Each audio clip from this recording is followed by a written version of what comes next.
welcome to episode 278 of Magic the Amateur. That's right. You're listening to a podcast for people who are getting better at the game of Magic, just joined the game of Magic, or just want to be more involved in their Magic communities.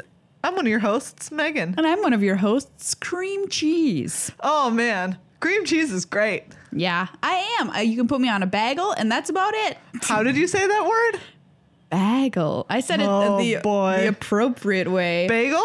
Even though bagel is how my heart wants to say it. Bagels are great. I can't believe I said bagel. I can't believe you said it either. Wow. It was kind of upsetting when it happened. My old acting school training coming back when I least expected. What, did they want you to have like the weird, like old school, like intercontinental accent? No, but they do say, you know, this is how to make yourself sound accentless. And one is using that A instead of A. Really? Bag instead of bag. Yeah. I don't think anyone, if you said the word bagel to them, would be like, that woman doesn't have an accent. They'd be like, what is wrong with you? But what if I said, I really need a bagel? I mean, that's just you. Also, that's just me. Constantly. I can't believe that you say bagel too. Texas says bagel. Of course they do. Oh, okay. Texas doesn't say many things weird. I'll take your word for it. Yeah. On today's show, we've got some really cool stuff. Megan just is hot off the plane from Grand Prix Toronto. Really? It happened just 2 hours ago. Yes. And she is here to tell us all about what happened at this Team Trios tournament ahead of the Pro Tour. That's right. And Battlebond is coming out in a big way. Tons of new preview cards. And guess what? We've got 2 preview cards for you, too. Ooh, snap. We're going to answer a couple of silly mailbag questions that y'all have sent our way. And, of course, give you the 5 things happening in Magic right now that you need to know. Before we get into the meat and potatoes of our show, and that's right, it is just meat and potatoes, no vegetables. If you want that, go somewhere else, I guess. And tiramisu for the final course. What a sick bird if I was like, I could recommend you a bunch of vegetables podcasts. But what I'm saying is just like these are like the eating vegetables of podcast listening. You are the broccoli of podcasts. Yeah. Ooh, but not sick good burn. Broccoli, because some broccoli is good. Whoa. Wow, that is an opinion. What was I saying? I don't know. Before we get started, though, we have some people to thank. The first, of course, is, as always, our patrons. If you are a patron of this podcast over at patreon.com/MTAcast, thank you so much for supporting the show. If you're not a patron yet, why don't you make this the time that you do it? Say, you know what? This episode 278, is the day I'm going to become a patron of the show that's part of my life, hopefully every week. You know, maybe multiple times if you watch our videos or that kind of thing. And it has been a part of my magical growth and life for maybe even some years now. Maybe this is the time to make the jump. Yes. And you know, if you're like, oh man, I wouldn't be able to chip in that much, it does not matter. $5 an episode, not an episode. Well, you could. You could. But $5 a month is amazing. And it's not about the dollar sign contribution. It's about supporting the show, about being part of our MTA family and keeping the show on the air and broadcasting out of your cat's mouth. Yeah, the collective support is what really matters to us, is knowing that somebody is out there who's willing to even throw, you know, a few cents our way. An episode really makes all the difference. And you can do it so easily in probably under a minute and a half on patreon.com/MTAcast.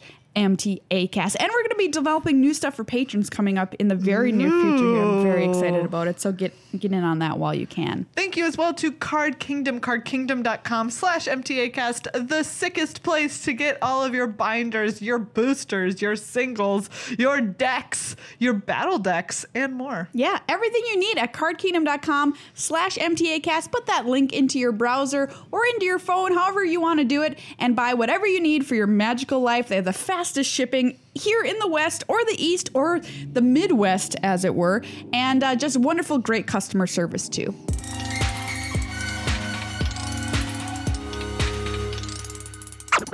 It's time for your top 5 things to know in Magic this week. That's right. First up, if you did not already see the announcement video that came out last week, starring Friday. 2 amazing people. Wow, they're just so good. Their puns are great. Their puns are out of this world. They really are. Who could it be? Then you do not yet know that it has been announced that the next 3 sets coming out will all take place on Ravnica. This is crazy. I know. I'm so excited because, as we said in the video, I loved Ravnica. It was our first set we ever played. RTR. Return to Ravnica. Back in the day. Whew, and we're going to go back there, and it makes sense that we're going back there at least twice because we've got to cover the 10 guilds again. Yeah. Like we did 10 color pairs. And then the third one, they were like kind of mysterious about it. And it's not going to be about the guilds. It's going to be about other stuff. Like this is something else, like the culmination of the story, maybe with the Gatewatch or whatever. Yeah. I don't know, a lot of speculation Nikki out B. there. So I'm really excited for RTRTR. Yes, please know that the official name is almost certainly Return to Ravnica. Yeah, you heard it here It could not be anything else. That is definitely it. GP Toronto is number 2 on our list. In case you were not paying attention, Megan, what the heck happened at this tournament? Well, there were 389 teams, and at the end, one of them won. Amazing! I never saw it coming. Right? In the top 4, there are 2 Canadian teams. Oh, that's cool. Including a team with Jen Kratz on it. Yay! So congratulations to that half dozen Canadians. Which is also the name of my alt-rock band if you want to check it out. Half dozen Canadians. Oh man, it's so weird because my Canadian alt-rock band is named Baker's Dozen of Canadians. Oh, perfect. Doesn't really roll off the tongue the same way. Neither of them really does, if we're being super honest. And it does not have 13 people in it. No. Also, so yeah, GP Toronto, it was team trios. We'll talk about it a little bit more later. But the winning team of McLaughlin, Harabas and Xiao. And yeah, it was super sweet. They went undefeated on day 1. Wow. And then they managed to carry that all the way to the title. That's awesome. It was pretty sick. Thing number 3 is Battlebond. The 2-headed giant format is in previews right now, so you're going to see a lot of preview cards coming your way, including ours coming up in a little bit. And we're also going to go through the new mechanics in Battlebond. And it's important not only if you want to play a sweet 2-headed giant tournament, which you'll be able to do, but also anybody who loves to play multiplayer Commander. This stuff is important. Yes. All new sweet things coming your way for Battlebond. You can keep up on the rolling list of previews as they're coming out by heading on over to scryfall.com. Number 4 is kind of related to number 3. Yeah. Geo-synced cards. That's right. Okay, so what is the deal with this? So there are right now, the one that they are currently previewing is like art by artists from the China region. Yep. And there's 2 planeswalkers that they previewed that are only going to be legal for play in the Chinese-speaking region of the world. That's so crazy. Right? So some people are making jokes about this. Like, can I do that? Can I play them legally at the Chinese embassy? Yes. In Wait, no, DC? people were like, where can I play this legally in the US? And it's like, well, technically you can play it at the Chinese embassy in the United States, but that is the only place that you could legally play these cards. I can't wait till we have our planeswalkers that are legal for play only in Minnesota. Oh man, what would they be? Flannelmen. Flannelman +1. Give one of your creatures a nice flannel. And that's like, it's like the shirt. Of course, you have to know what flannel is. It's a token shirt, and you put it on your creature, and it gives +1/+3 because it's warm and cozy. The 0 on Flannel Man is like, you know, eat a treat. And did you say eat a tree? Eat a treat. Oh, I heard eat a treat. And I was like, that checks out. And the and the -4, the ultimate of Flannel Man, is somebody snowblowed your driveway for you. Wow. Holy cow. That is OP. That's great. Thanks, Flannel Man. You're amazing. We're also gonna have Hot Dish. Oh, Hot Dish. Will be another Minnesota card. Oh, I love not that. Not a planeswalker, but you'll have to wait for the Minnesota geo-synced cards to come out. Thing number 5 is the return of Spellslingers. Oh, that's a cool show. I remember it was around slightly after we started playing, hosted by Day9, who's a pretty famous gaming streamer. And it's just like various celebrities playing against day 9 in various formats and kind of teaching people the game. It's pretty cool. So it's going to premiere on the 30th of this month, which is May, in case you're keeping track, on Geek and Sundry's YouTube channel. But it's always super well produced. Yeah. And if you have friends who are interested in learning, you can tell them to check that show out, as well as our series, Magic 101. on youtube.com/MTAcast. Let's look at some Battlebond preview cards. We have preview cards to bring to you. Yes, Wizards of the Coast provided us with these lovely preview cards, and we figured we're not going to beat about the bush. Let's give them to the world, Megan. That's right. Okay, so we've got some rares. Oh, yes. They are rares that have partner with. Great. The first one is Regna the Redeemer. Ooh. 5 and a white for a 4/4 legendary creature angel. Partner with Krav the Unredeemed. Interesting. So that means when this creature enters the battlefield, another player or you, any target player, can put Krav from their hand into their hand from their library. Okay. So they can search it up. Yeah. So whether you have it or your partner has it. Flying, at the beginning of each end step, if your team gained life this turn, create 2 1/1 white warrior creature tokens. Cool. Pretty sweet. Wow. Life gain deck. That seems fun. Regna the Redeemer. She costs 6, but a 4/4 flying body, not too bad. No. And if you can make some life gain shenanigans happen with this, it's really going to pay off. It's so sweet because, this is the kind of card that really you want to be attacking with. It's like a 4/4 that you can swing in with. It's difficult to block because it has flying and it's pretty sizable. But sometimes it's like if you're in a race situation, you're like, what about all my opponent's creatures on the ground? Well, it's like, hey, maybe I have some 1/1s and I can just chump while I'm hitting with Regna in the air. It's so great to be attacking and yet not be worried because you've got little chump blockers on the ground. Exactly. Sounds evil, but so nice. All right, so one of the many reasons I love Skittering Surveyor. Oh yeah, Skits is Get great. in there, buddy. Sorry. Skits for You've done president. your job. So looming in the background of her art, by the way, she's a beautiful flying angel. Yes. Is Krav, who is Krav the Unredeemed. Our second preview card, surprising little to no one. Yes. 4 and a black for a legendary creature, Demon, at rare. Demon. Krav is a 3/3. You can pay partner with Regna, the Redeemer, of course. Black, sacrifice X creatures. Target player draws X cards and gains X life. Put X +1/+1 counters on Krav the Unredeemed. What? What?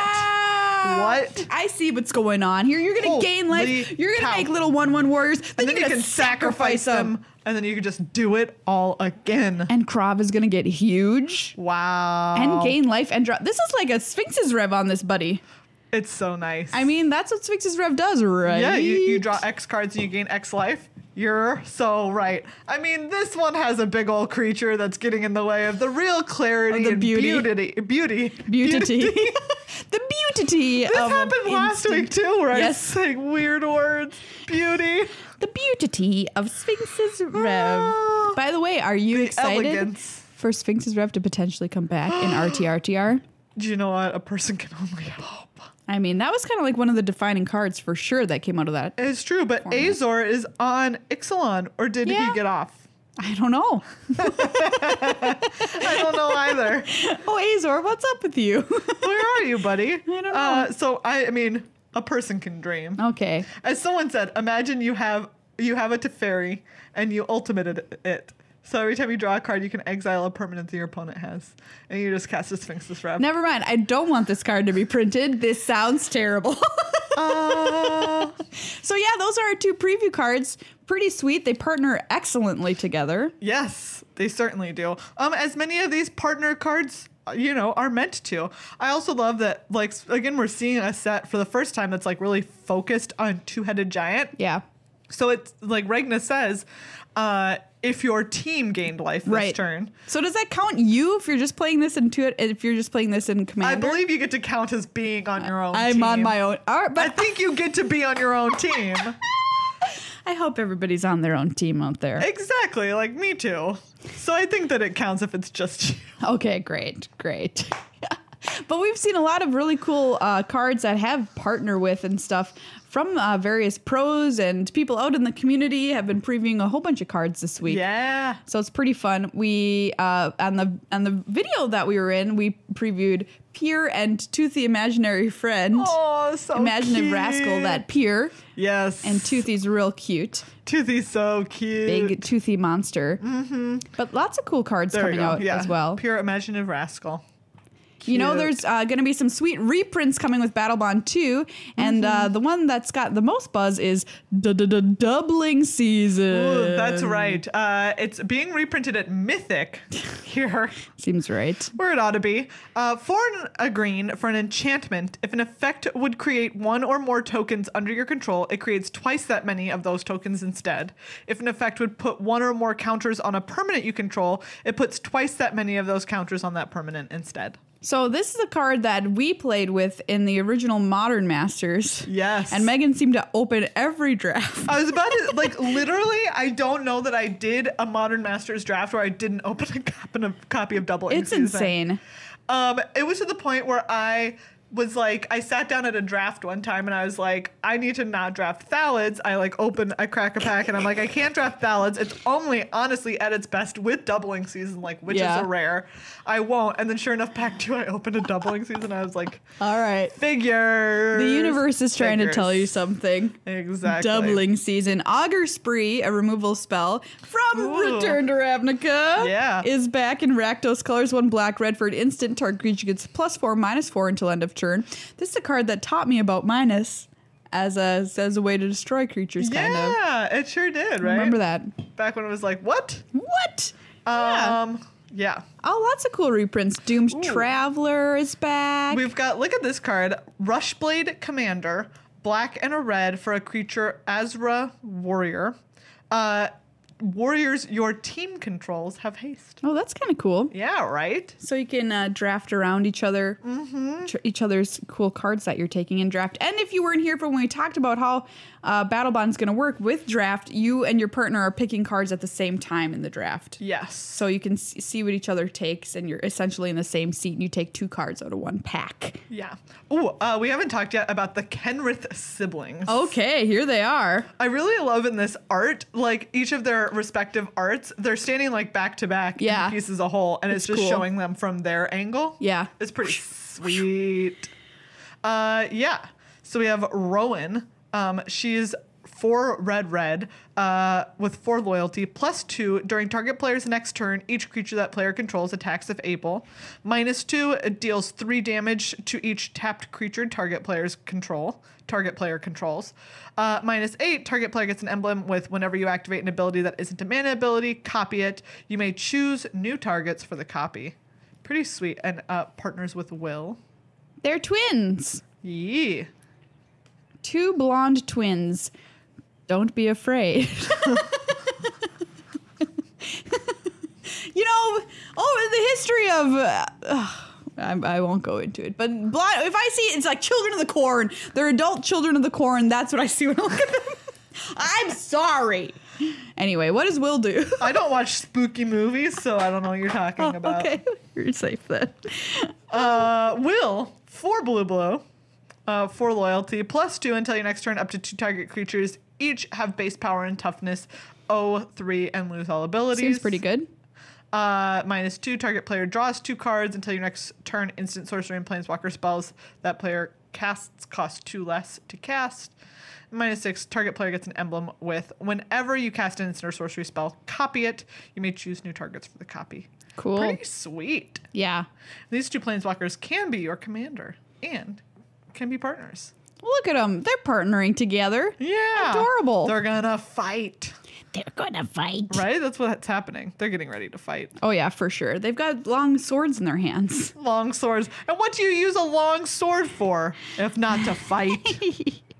Let's talk a little bit about some of the mechanics that are coming with Battlebond, besides partner with. Yeah. Which we talked about. Because if you may recall on an episode earlier, we tried to predict some of the mechanics from Battlebond. Yeah. And I want to say that we got this one right. Maria remembers this. I don't. I remember it because I believe I said this one. So I think that's why I remember it. Makes sense. Assist. Okay, assist. Another player can pay up to whatever of the spell's cost is what assist and it does. looks like the assist cost is usually up to the generic mana cost of the spells. Sure, that makes so like sense. we have charging Binox. 7 and a green for a 7/5 with trample. Assist, another player can pay up to 7 of this spell's cost. So Yeah. they can't help with the color mana cost, but they can help with that generic mana cost. That's pretty cool. Like, play of the game is 6 white, and it has assist for 6. So you could potentially just pay 2 white mana and somebody else plays 6. Your partner pays 6. Yeah, exile all non-land permanents. Yeah. Okay, that'll clear things up. Yeah. Okay, people have been saying, I wonder how this is going to work in Commander. If it's just like, hey, do you want to pay part of this spell's mana cost? If you do, I won't use it on you. I won't attack you. Oh. We'll be partners until the end. Yeah, another card that's like basically like that is this Huddle Up for 2 and a blue. I love this. 2 target players each draw a card. So you can be like, okay, if you help me pay this, you can draw the card. I love it. Great. Assist 2 on that card. Pretty sweet. Pretty sweet. I'm really excited to draft this. I've never done a 2HG draft. No, me either. It's going to be really cool. What's it even going to be like? Yeah. I mean... And I was going to say, someone just tweeted at us the other day being like, hey, I haven't played in a long time. I want to go to an event at my local store. Sure. Like, what's the best kind of events to go to? And I was immediately just like, go to pre-releases. Like, yeah, they're absolutely. great. Everyone's super nice. Everyone has the same level of experience with the cards because they're just brand new. Yeah. And doing something like this, especially if you're just like, hey, like, bring a buddy and, like, play this. Absolutely. You're going to have such a good time. I can't think of really, like, a more perfect first event to go to. Totally. When you're coming back to the game. Here's another new mechanic in the set. It's called support. Oh, yeah. Wait. This isn't new. We had this before. We have, yes. Oh, you mean this is one that's going to be in it? Yes, it's going to be in it, and you can put support. You can put counters on other people's creatures. So not just you. You know, you never wanted to do that before. Yeah. At least when we were playing with support originally. But for example, Expedition Raptor is 3 white for a flying bird. 2/2 burb. When it enters the battlefield, support 2, put a +1/+1 counter on each of up to 2 other target creatures. So yeah, you can help your partner make their creatures better. It used to be you'd always be like, just mine. Just mine, thanks. Just mine. But now you can be like, and yours. And yours. We also have a friend or foe. Yeah, this is also a very political mechanic here in Battlebond. On Pier's Whim, which costs 3 and a green for sorcery. For each player, choose friend or foe. Okay, so you're already making decisions here that are going to ruin friendships. Foe. Each friend searches their library for a land card, puts it on the battlefield tapped, then shuffles. Each foe sacrifices an artifact or enchantment they control. Wow. Can you imagine if you called yourself your own foe? I would like to be foe. I am my own foe. I mean, you know, there's probably something you could set up where it'd be beneficial to you. But that's crazy. It's pretty sweet. So Commander is one of those formats where, you know, it's political. You've got to make choices. Yeah. You've got to make alliances. But also you can see it being in 2HG being like, hey, me and my teammate are both going to be friends. And you're both foes. Foes. Nice. Yeah, I love it. It's going to Pretty be super awesome. fun. And they're going to be running a Battlebond 2-headed giant events at Grand Prix Vegas actually coming up next month. So if you're going to be down there at the biggest Magic tournament of all time, maybe take advantage of it and play some Battlebond 2HG because I think that'll be pretty dang sweet. I think it's going to be real awesome. Yeah. Super excited for draft, as you mentioned, because it's so unique. Same. You know, like what's it going to be like when you're both picking cards out of the same deck?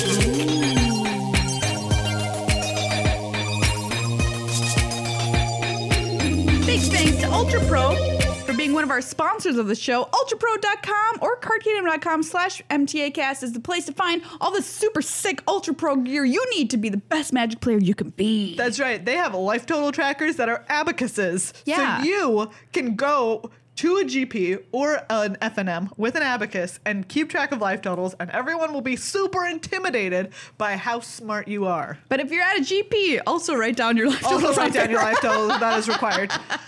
But if you're just hanging out with your friends or whatever, it's super cool. Just be like, hey, I can use an abacus. Can you? And the answer is often no. Because like when you're playing with your friends or whatever, you don't always want to sit down and pull out a pen and paper track your life like that. And these are sweet. They're really cool. So much of the stuff that Ultra Pro has is sweet. Legit. Go heavy metal golden abacuses for keeping track of your life total. Everybody loves these fun little packs where you can rip tokens. Those, like the relic tokens. The relic tokens. Those are super cool. Great. Ultra Pro sells those. Maps of Dominaria play mats, as we mentioned before. Beautiful binders. That's right. And if you're like, do you know what? I don't have a Karn to play in my standard modern or legacy deck. You can have a Karn playmat. That's right. You can play it in whatever format you're playing. And maybe so how about that? Karn will smile upon you if he could. And a Karn will be opened in your next draft. I can't say I can guarantee it, but can't I? UltraPro.com. Can you?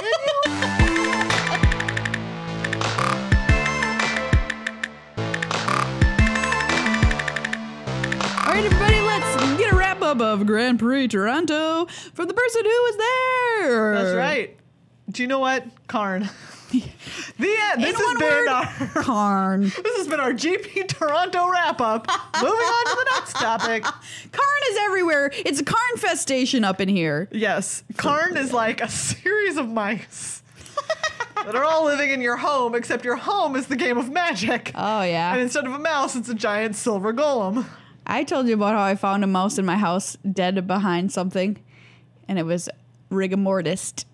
That's right, you did tell me that. That's never so creepy. Something you want to just stumble upon. No. But I did. Just a mouse? A rigor mortis mouse. Yeah, but it's not as good as when I was little and my mom put her foot in her winter boot and a dead mouse was inside. Quote unquote, not as good as. Oh boy. Get moused. Anyway. You were there doing text coverage, typing the types, talking to the talks, finding out what was going on. Why do you say Karn is the thing? Is it just everybody's playing it? There was Karn in every in every format. Really? So the way Team Trios works, for people who are unfamiliar, is there's 3 people on a team, obviously, as per the usual. And they each play one of either standard, modern, or legacy. Yeah. So, it's pretty sweet because you get to see it you get to see some standard and you get to see some modern, you get to see some legacy. I love Team Trios. Yeah, exactly. It's really cool.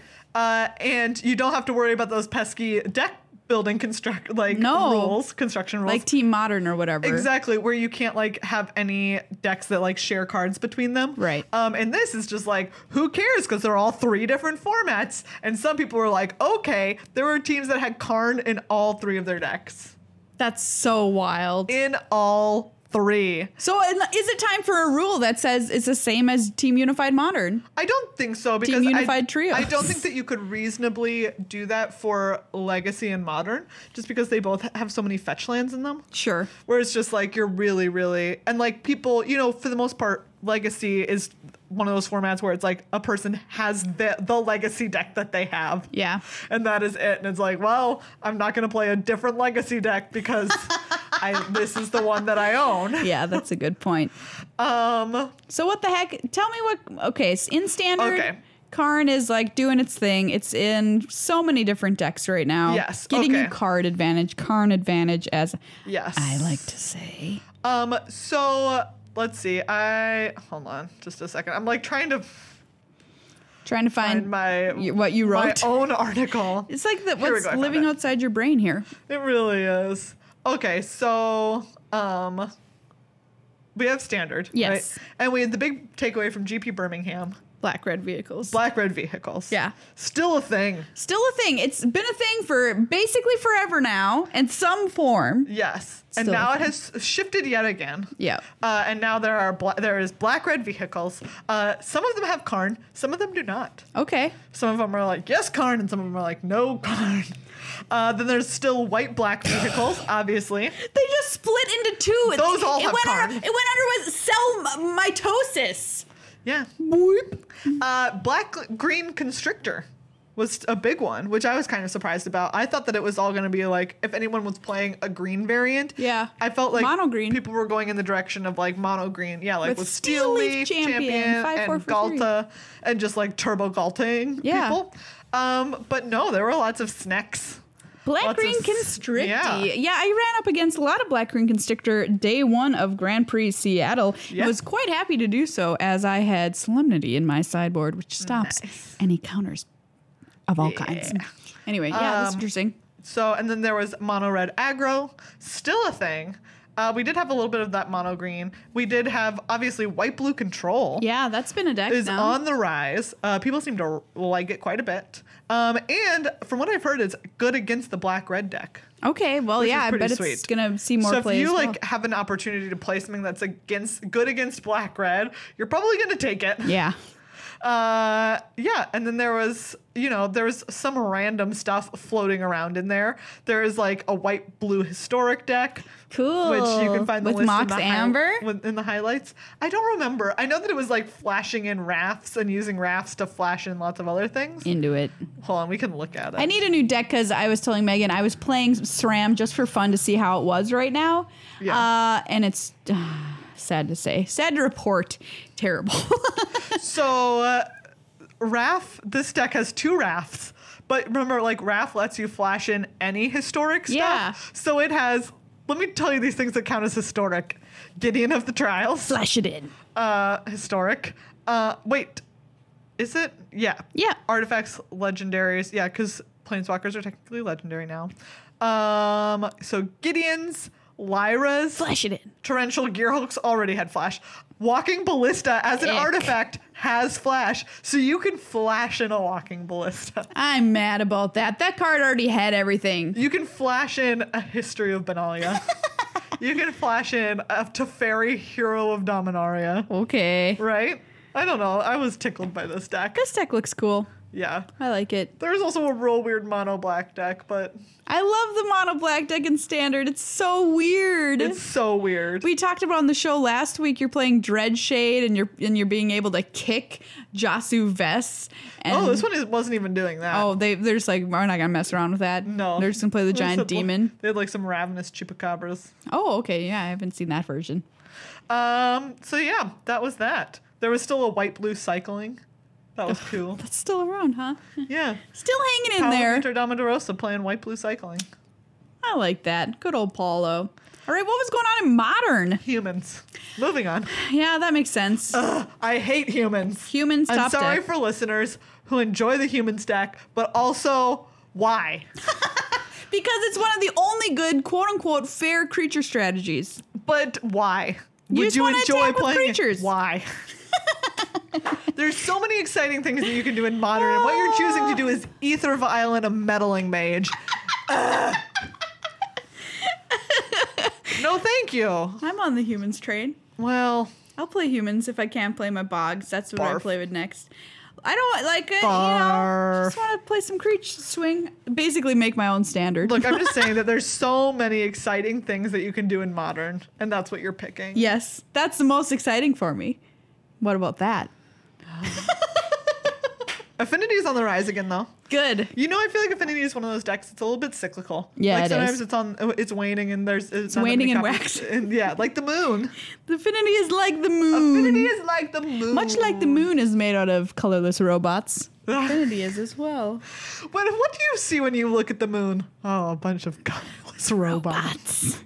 I mean, it's gray. It's reflective. Yeah, it does have like texture to it, so it's not all one thing. The moon landing was fake. All of this makes more sense than it being made out of cheese. Correct. Yeah, which is what I learned in school. Look, if you really think that the moon was once an asteroid that crashed into the Earth and then broke off again and fell into orbit around it, how is that less unlikely? How is that more likely than it being made of robots? Great point. See? Great point. See? Perfect. I like to teach people things on this show. Flawless logic. Green White Hexproof, number 3. Just call it what it is. It's a very fancy name. I know, right? But I feel like that's the name to make it like legit. Yeah, like Boggles. Like, this is a real deck. Those Boggly boys. All right, that's pretty cool. Yeah. Number 3 in the Jeskai Control. I like this Yeah, deck. that's a good deck. This deck is playing Teferi now. I believe it. There are many copies Seems of very Teferi good. and Jeskai Control. Then, do you know what else is on the rise? No. Krark Clan Ironworks I knew combo. it would be. I knew it would be. KCI combo. People were like, oh, if Matt Nass can win a GP with that deck, I'm sure I can play it. Can you? Is my question for you. Can But you? Krark, you? Yeah, it's But Krark. so you try. annoying. Well, you should, but Clan you? There we go. There we Okay. go. I mean, like, yeah, it's that deck.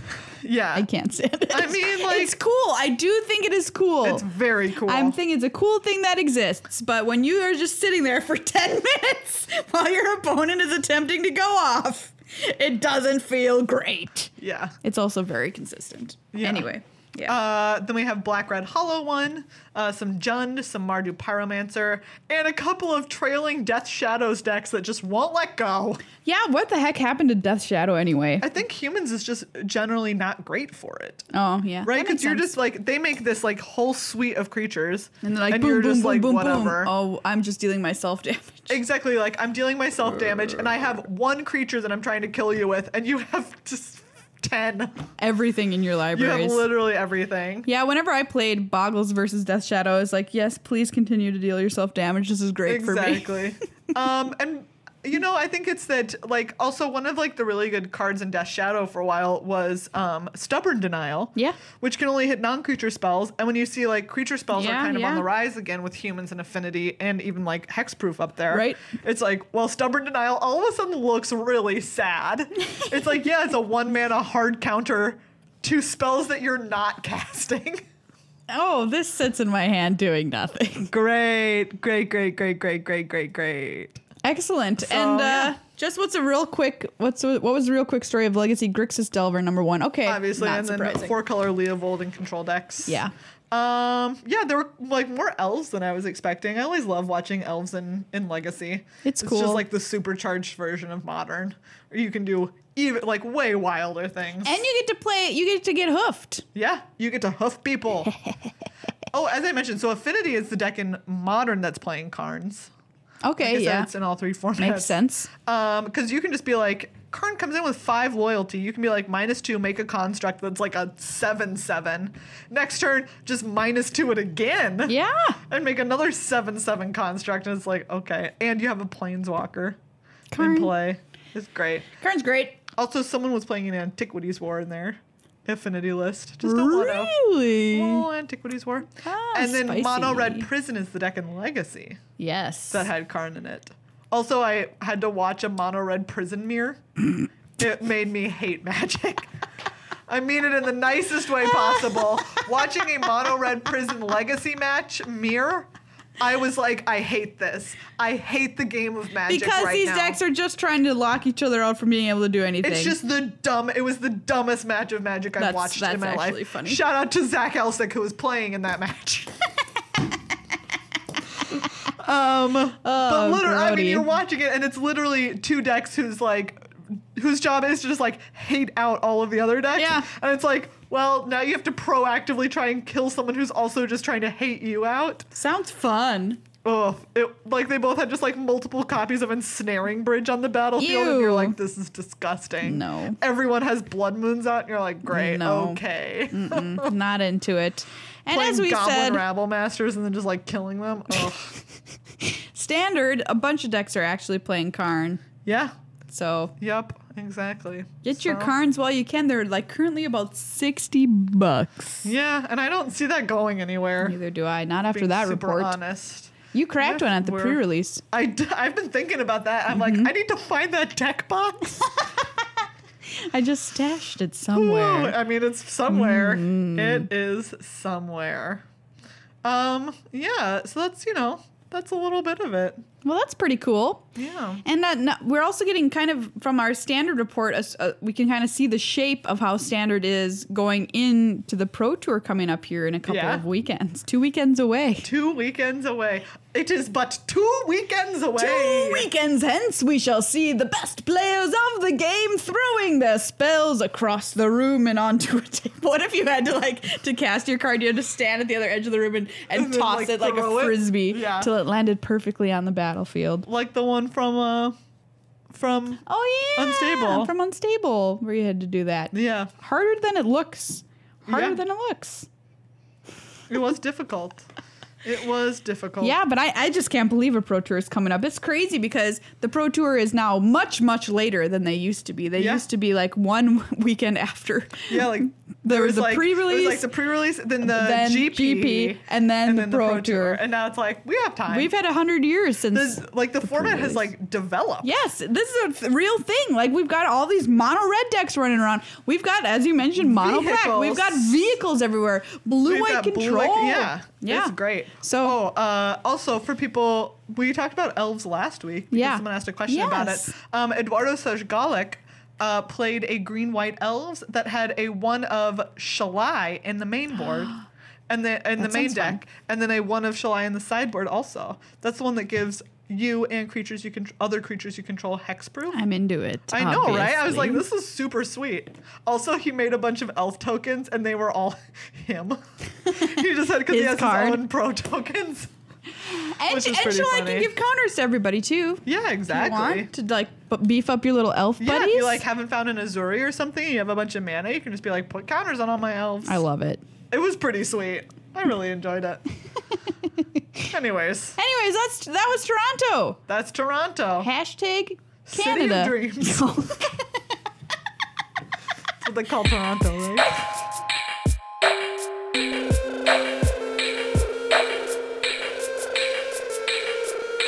Okay, everybody loved this segment so much, we're already bringing it back. That's right, everyone. Welcome to another edition of What is this card? What is this card? First up, I want to be annoyed by Goblin Chain Whirler. Oh my goodness. Oh, hey, do you know what Red needs? It needs a 3/3 first striker for 3 mana. That's reasonable. I mean, it can only block literally every other card in the format. You already had Rampaging Ferocity for 3/3 for 3. Why do and you it got banned. It got banned. So we're just gonna make another one? And this one, guess what? It deals 1 damage to all of the other creatures around. Oh, and players. I'm sorry. Planeswalkers. Wizards of the Coast, did you not want anybody to play a deck that had weenie creatures in it? Did you just hate all ones? You were like, let's reprint Llanowar Elves and then let's make it unplayable.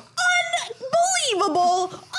Goblin Chain Whirler. What is this card? What is this card? You're on notice. All right. Up next. Walking Ballista. I hated you from day one, and guess what? My hate has only grown stronger. It's like an egg inside me that's been gross. No, walking It's like back. an egg that I'm cooking on the stove. Perfect. And it was a hate egg, and it's turned into a hate souffle because you are just ridiculous. That's right. I don't have to do anything except remove counters off of you to deal damage to stuff. I don't even have to tap you. What? And do you know what? Sometimes I look at Walking Ballista, I'm like, you're still here? Yeah. Because it's just been around from the first, it hit standard and it hasn't left. Walking Ballista, why don't you overstayed walk out your of here? welcome? That's right. These Get out of my boots house. were made for walking all over you. Walking Ballista. Oh, Walking Ballista, what is this card?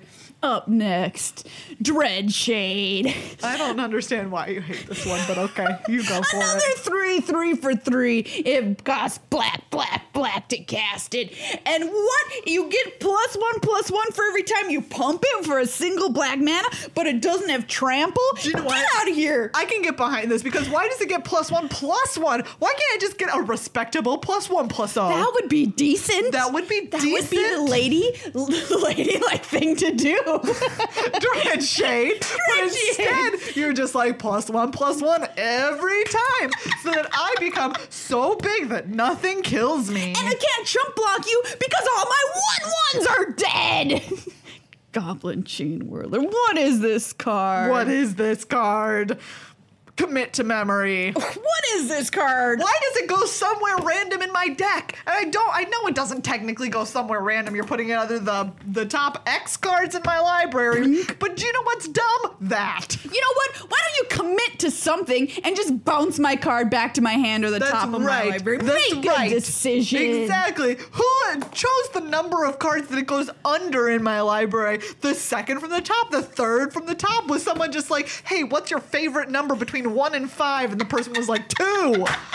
And you know what else I learned recently? Putting a creature under some number of cards in your deck is referred to by some Magic players as tucking. And I said, I watch RuPaul's Drag Race, and that's not what that word means! Commit to memory. What is this card? And on behalf of all players who play Arena, settle the wreckage. What is this card? You all don't have access to stuff like Fumigate, so you've been left with settle the wreckage is all that's out there. That's right. And you have to live in constant fear of your creatures being killed. What is this card? It's an instant. You're like, should I attack with all of them? That would be the best attack, but should I? Because they could, every single one of them could get exiled. All of them. And you know what? Sure, I get some basic lands out of my deck. Who cares? But that's the most consolation prize that ever got given to someone as a consolation for not having creatures anymore. Settle the wreckage. I'm going to settle this card? your wreckage. What is this card?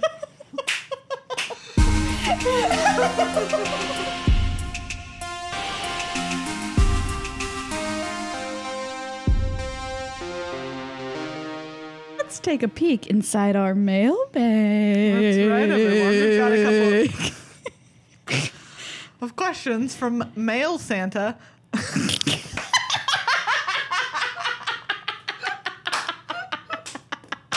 I always grew up with female Santa. But in this case, male Santa will answer these questions. No, Male Santa brought the letter. Oh, okay. M-A-I-L Santa. Oh man, where are my Gavin and Stacy friends at? Oh, man. Female Santa. I just remembered that in this episode anyway.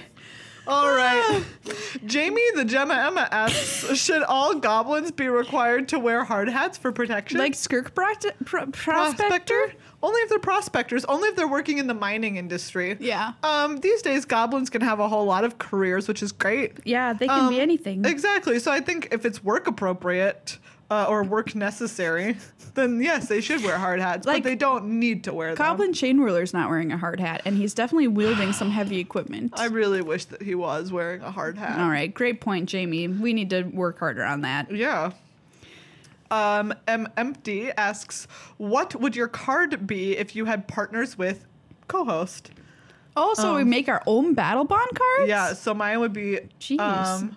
Meghan, podcast co-host. Oh, Let me think about this.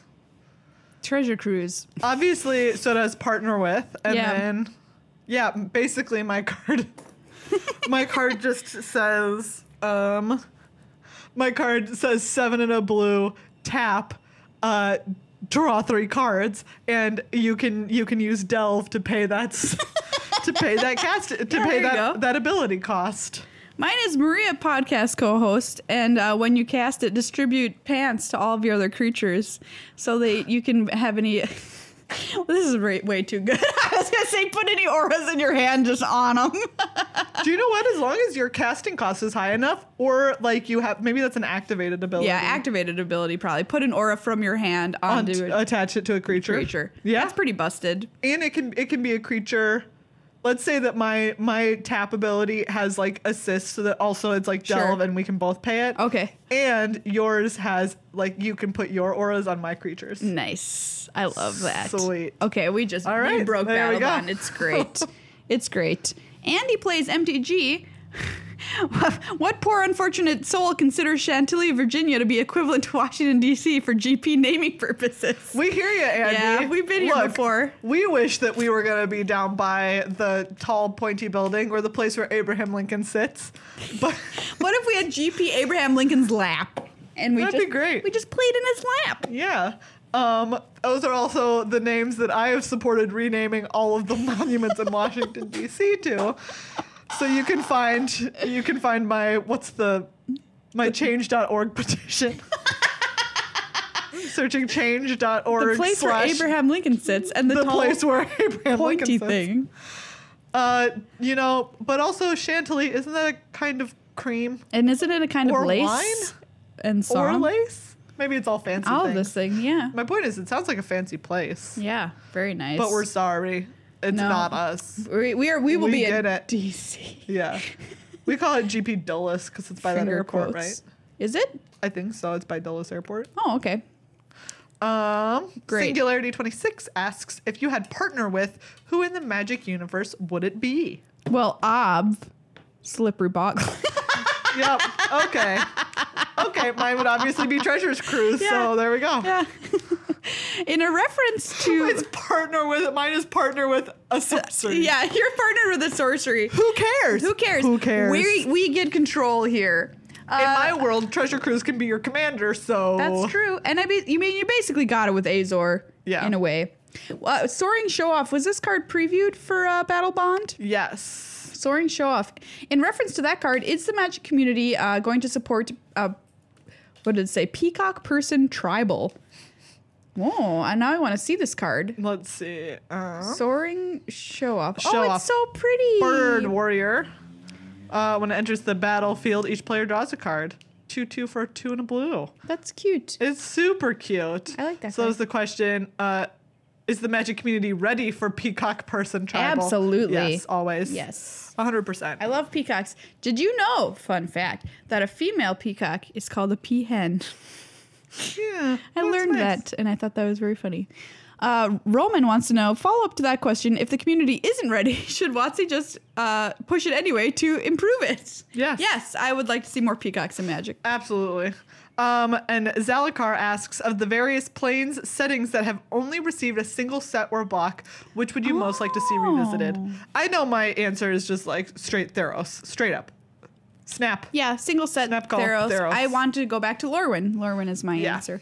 And we had Lorwyn flashback drafts actually Yeah. on Magic Online this past week, and I drafted a deck. I've actually only played 2 games that I still have a third one to play, but it's super complicated. Yeah. Like the board states get really complex, and there's a whole bunch of onboard tricks, and there's hideaway lands and all sorts of really cool things going on in Lorwyn. Nice. And I like tribal as well, which I know not everybody likes, but I personally like to play that style, and so Yeah. I would love to go back to Lorwyn. I love Theros. I miss Theros. Yeah, Theros is also Oh, excellent. so good. Bestow, still one of my favorite mechanics. There was just so much about that set that I really enjoyed. So Yeah. that's it for Yeah. me. If you want to send questions to our mailbag, you can become a patron on patreon.com/MTAcast, and you get automatic access to our Discord server where people talk about all sorts of things. There's hangouts, there's mailbags, there's suggestions for the show, there's standard, modern, and cube and pauper channels. There's everything you could ever want, including a channel called 1-800-HELP-US-DRAFT if you need help with drafting. Yeah.